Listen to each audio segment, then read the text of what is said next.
Mabuhay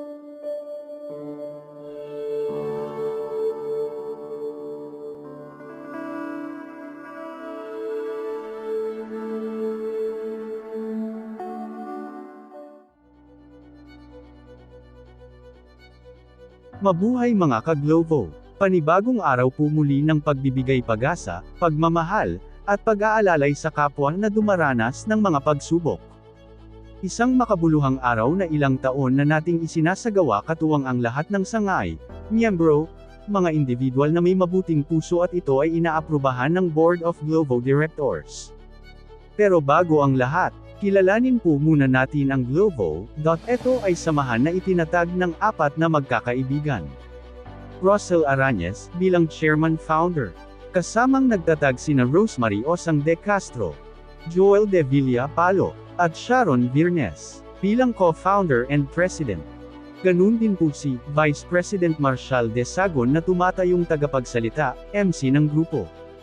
Ang Glovo ay itinatag ito noong March 16, 2018 at narehistro bilang lehitimong organisasyon sa Security and Exchange Commission. Sa loob ng halos 5 taon, ang Glovo, sa tulong ng mga sangay nito sa Pilipinas, sa lalawigan ng Batangas, Cavite, Bicol, Mindoro, at ibang bansa, ang Glovo ay nagsasagawa ng mga charity missions, sa mga may malubhang karamdaman at nasalanta ng mga kalamidad, tulad ng bagyo at sunog. Ang Glovo ay isa din sa mga gumanap sa kaayusan noong panahon ng pandemic at pagsabog ng Bulkang Taal, na kung saan sila ay namahaji ng mga pangunahing pangangailangan, at sa ngayon, sila ay nakikiisa din sa mga programang pangkalikasan at pangkapayapaan ng mga lokal na pamahalaan, maging sa mga blood donation drive. Responsable din ang Glovo sa pagtulong sa daan-daang mga manggagawang Pilipino sa ibang bansa na inabuso at naialis natin sa mga mapagsamantalang amo.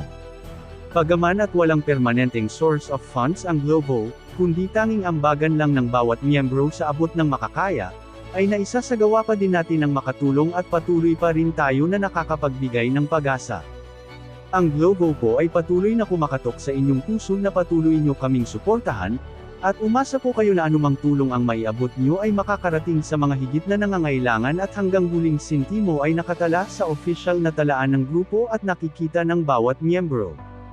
Ang Glovo po ang tanging organisasyon na ipinagbabawal ang magpondo ng salapi, upang maiwasan ang tukso at di pagkakaunawaan sa usapin ng pananalapi.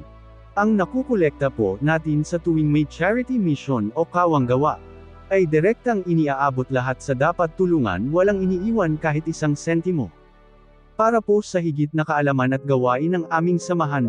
Ito po ay makikita sa YouTube channel na Glovo Mission.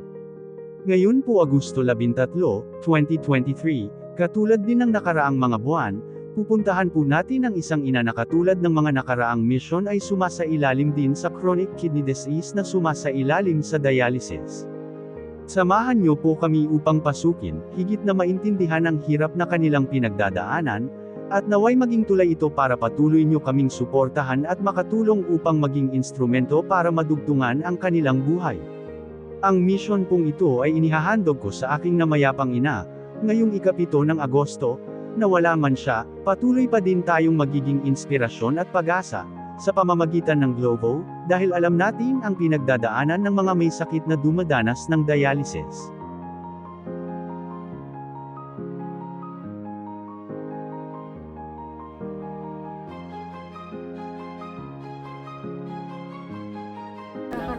Yo! Magandang hapon mga kapatid!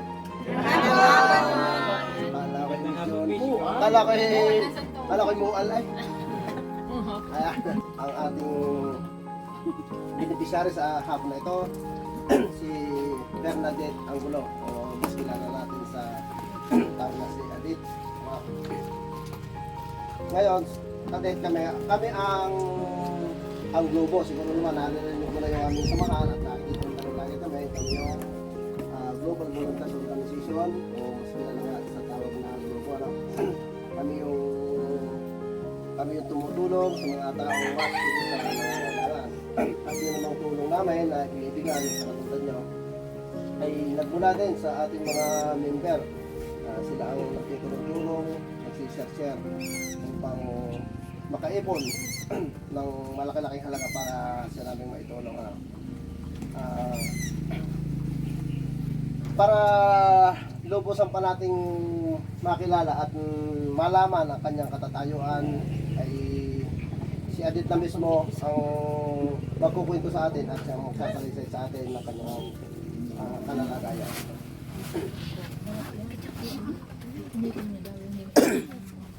Magandang hapon ho sa inyong lahat. Nagpapasalamat ho sa inyo ako sa napili ng tulungan. Ako ho ay simula ho noong October 2022 ay na-detect ko na sobrang taas ng kreya ko, na halos ho lahat ng doktor na pinupunta ko ay dialysis ho ang kailangan. Ay talaga hong ayaw ko magpa-dialysis dahil lang bukod ho sa ang laki ho ng gastos. Tapos ho, anak ko ay nag-aaral pa, ay kulang ho ang gastos dito. Sabi nga ho ng isang doktor ko na kailangan ko daw ho ng transplant. At yun, napakabata ko pa daw ho. Sabi ko, ay talagang yun nga ho dialysis, hindi ho namin kakayanin. Ay di, kuwan ho yung hanap kami ng doktor na sa pagbabakasakali na makakakita kami na makakapagpaluna sa aking sakit. Pero pare-pareho po ang sinasabi ng doktor na kailangan talagang dialysis, na talagang ayaw ko. Sa dati sobrang takot ko sa mga pantarok. Ay hindi ko akalain na yun din palang, yun ho magdudugtog ng buhay ko. Ay kaya ho yan, salamat ho sa inyo. Kayo, naranig ko para ako inyong tulungan.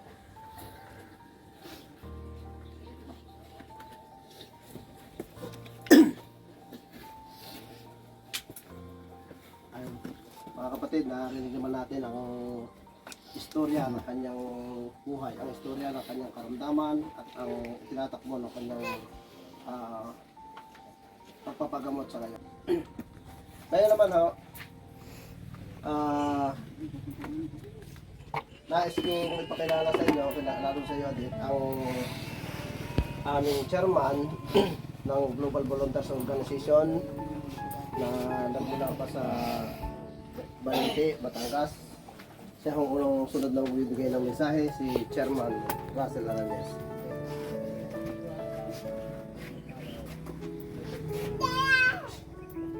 Itiya daw.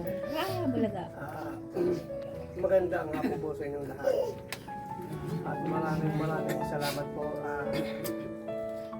Nandito tayo ngayon upang muli na naman sa abot ng makakaya ay makapagduktong ng buhay. Sa lahat ng sangay ng globo, sa lahat ng chapter, iba-ibang dako, maraming salamat sa patuloy na suporta. Huwag tayo magsasawa sa ganitong gawain. Yung kalagayan ni ate, damang-dama ko kung gaano ang hirap. Dahil kalilibing nga lang ang aking ina. Katakot-takot na paghihirap din ang aking dinanas sa kanyang pagdadialysis. Sadyang napakahirap. Kaya bukod sa tulong na ating may hahatid ngayon, sana sa mga makakapanood nito, sana sa anumang paraan, sa GCash o anuman, sana po ay masuportahan pa natin si ate. Dahil bawat araw, minsan 3 beses pa nga yan, isang linggo. Sadyang gastos, puro gastos. Napakasakit. Pero kailangan gawin para sa mga mahal sa buhay, para patuloy na magkameron ng pag-asa na madugtungan pa, nakasama pa ang pamilya sa mahabang panahon. Maraming salamat sa lahat. Maraming salamat din sa iyo, Chairman. Hindi naman huling sa kalaman natin, yan, si Chairman. Kaya lubos din ang ating pasasalamat na nakarating siya ngayong hapon sa misyon natin. Alam naman natin na siya sa panahon ito ay nagdadalamhati pa sa pagkawala ng kanyang mahal na ina. Pero hindi rin niya tayo natiis. Dahil sa larangan ng pagtulong sa kapwa ay talagang si Chairman ay lagi nandiyan, lagi natin kasama. Kaya saludo ko kay Chairman Russell. Thank you. Ang sunod naman ho magbibigay ng mensahe sa atin sa hapon ito ay ang ating Pangulo ng Globo, si Pangulong Joel Palo.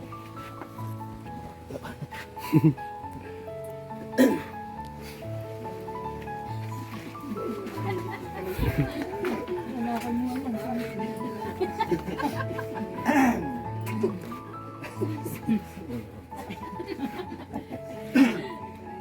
Si Bebe, okay po yung kakagawa.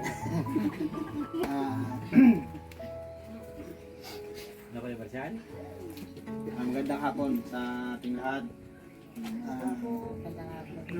Ako'y lubos na nagpapasalamat sa suporta ng bumubuo ng Globo sa mga gawain ganito, sapagkat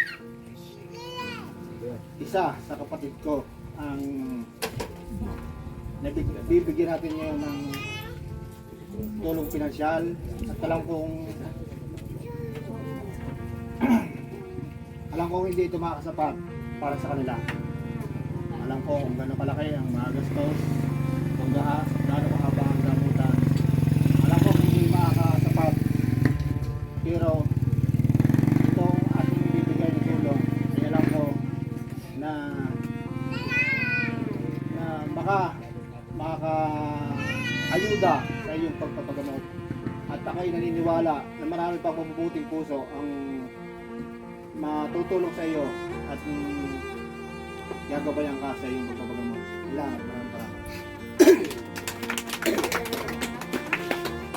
Maraming salamat din, Pangulong Palo. Alam mo rin, nasubrahan yata sa Santol. Alam mo kaya yata ang buto. Ang sunod naman ho magbibigay ng mensahe sa atin sa hapon ito ay ating sa presidente ho ng Globo, ang atin hong napakagandang Diyosa, si Osang de Castro. Oo, libre sa Diyos isang araw eh. Kaya pala natin ng Magandang hapon. Magandang hapon din. Welcome po kay ating mga Mindanao, kay Sis Karel. Kaya nga ngayon namin makasama. Salamat muna kay Tatay Alex. Ayan. Tayo ngayon ay nagpala dahil tayo ay nagsama-sama para makapagpapala kay Governor. At magpapasalamat po ako sa inyong lahat dahil tayo ay marami ngayon. Saka isa pa,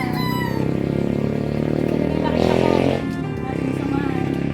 Kaya kahit na medyo hindi tayo active sa GC lahat, pero tayo ay tumutibay. Malawagan ka muna sa GC. Sabi mo yung mga hindi active. Maraming salamat sa Globo Family, sa ating Dor Chapter, Bicol Chapter, Cavite Chapter, Alitagtag Chapter, yan the best. Balik, alam namin na yung mga may tutulong ngayon ay hindi sa pagsulong. Pero alam ko na ito isang instrumento para tayo magpatuloy.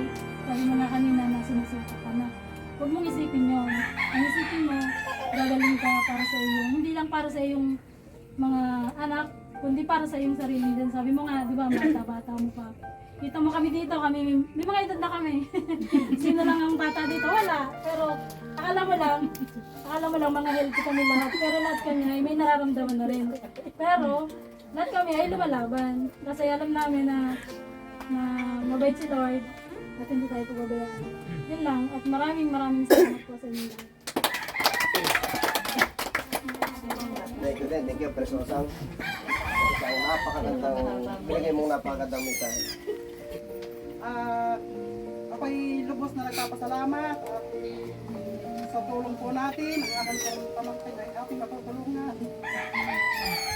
Talagang tinitis ko na po na hindi mapaluha, kaya lang hindi ata makatiis. Dahil ako po ay bilang isang malapit ng tiyahin, ako ang tumayong kanyang magulang na ako ang tumayong kanyang ina. sa natatakbuhan pagka ganyang may emergency kailangan. Ito po ay matagal nang niyang nararamdaman nung pangalis na sabi ko na mag-budget. Kaso sa kakulangan niya sa budget, hindi siya maulukan.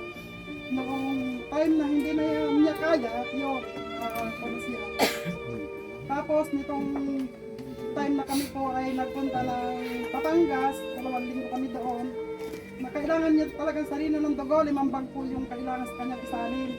Nakasali na ng 2, kabalit noong sumunod, ilang araw kami na bakante, 2 na pang maisalin. Tawag ako kay Pres Joel. Sabi ko, Joel, baka kami ay yung matutulungan, kailangan namin ng dugo.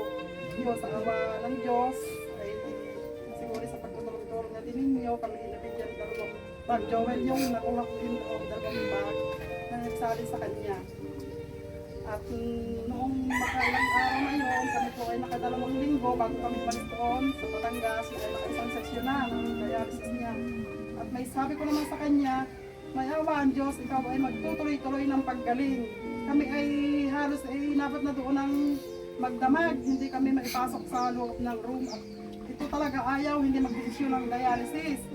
Talagang inulukan na siya na talagang siya magpa-dialysis na talagang sabi sa kanya ng doktor, anong gusto mo, handa ka nang mamatay, tanggap mo yung pamilya na maiwanan mo. Kaya siya yun, nag-desisyon na siya na siya mag-dialysis. Kaya noong mga oras na yun, ay siya ay nakumpay na 2 linggo na dialysis na siya bago mag-stroke. Kaya lubos ang pasasalamat ko sa inyo at sa tulong ninyo ay kung sabi man ay hindi man sapat, pero malaking katulungan niyo sa kanya. Siguro makakailang sesyon na yun sa kanya. Napakahaba pa ng panahon na pwede pang maghanap ng may pang-doctor sa kanyang pagdadialysis sa iyo. Kaya huwag na mag-alala. Nandiyan tayo lagi, nandiyan ang ating mga kasama, hindi na mapabayaan sa inyong kalagayan. Yun lang po at maraming salamat. Tayo ay nabisita rin ng kapitan ng barangay San Gabriel. Atin na rin daw siyang hihingaan na kaunting mensahe, si Kapitang Buyet de Castro. Hindi ka kap. Kami naglinis pa kanina umaga. Ayos lang. Hindi, magandang hapon na sa inyo lahat. Totoo, hindi ko alam kung ano aking sasabihin din. Pero nais ko siyempre magpasalamat sa inyong grupo, sa Global Volunteer Organization. siyempre alam ko napakalaking tulong para sa amin sa barangay na katulad ni Ining na alam naman natin na talagang nangangailangan ng halaga dahil sa kanyang pagpapagamot katulad ng dialysis. Kaya ako nagpapasalamat sa inyong samahan. Parang yung taga-ibang panyo wala na. Parang buong pala, San Gregorio, sa Dam, wala yan na. Hindi na nakasama pero nagpapadala din sila ng Siya, maraming salamat sa inyo lahat at magandang hapon.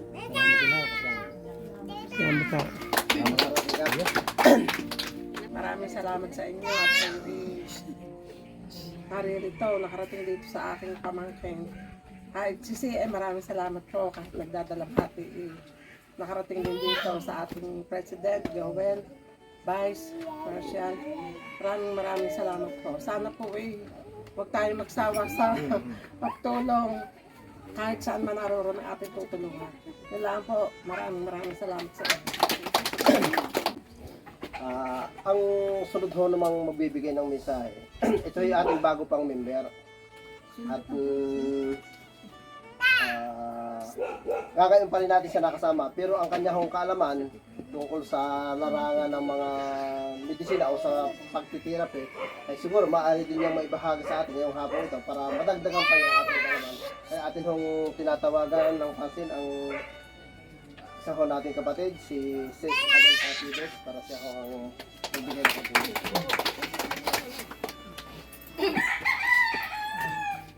Bago ako magsasalita ay ang magandang hapon para sa ating lahat. Chairman, nice mo na. Ngayon ko lang pinakita. Cancer patient kasi ako, cancer survivor, kaya ako'y malapit sa buhay ng mga taong may cancer. Natapwat hindi ganun kadali gawin ang mga ganitong proseso Pero yung mga kalaman ko na nakuha ko sa ibang bansa na itong nanggamot sa akin at nabuhay pa ako. At bumuhay sa buhay ng aking ina na dapat mamatay ng 1 buwan na lang ay nabuhay pa hanggang ngayon ng 9 na taon. Ang hirap lang akong magtagalog. Bago ko sasabihin ng aking kalaman, hihingin ko ang aking pasyente kung anong masasabi niya sa aking idinulot sa kanya na makabagong pamamaraan ng panggagamot at ang mga binigay ko sa kanya, hindi ko na ho pinabentahan siya sa gamot na nagkakahalaga ng 4,999.89 kasi ho yun ay pera lang. Pero kung siya kung makapagdugtong ng kanyang araw, kasi araw ang hinihingi natin lahat, wag mo nating hingin sa Diyos ang taon. Hingin natin ang araw kasi ang isang araw ay napakalingking bagay na tayo mabubuhay. Hingin ko muna yung nasa loob ng pasyente kung anong nagawa niya bago ko i-share yung aking ano ka lang. Yan na, sis. Sige na. Huwag kang iiyak ka. Para ho sa akin yung binigay niya, malaking tulong ho dahil na yung dati ho pagkakadialysis ko para ang katawan ko ho yung parang walang taban, bagsak ang katawan ko. Anoon hong mabigyan makuha ho yung gamot niya at saka yung therapy ay parang laki ho ng iba ng aking igininhawa ng aking katawan na kumpara sa dati na talaga hong bagsak, parang ayaw ko nang lumakad pagka kakadialysis ko. Tapos ho yung sa para ho yung dugo ko sa yung nalabas na dugo sa aking pag dinadialysis dati maitim, ngayon ho kulay dugo na. Kaya So yan. Maraming salamat. Maraming salamat.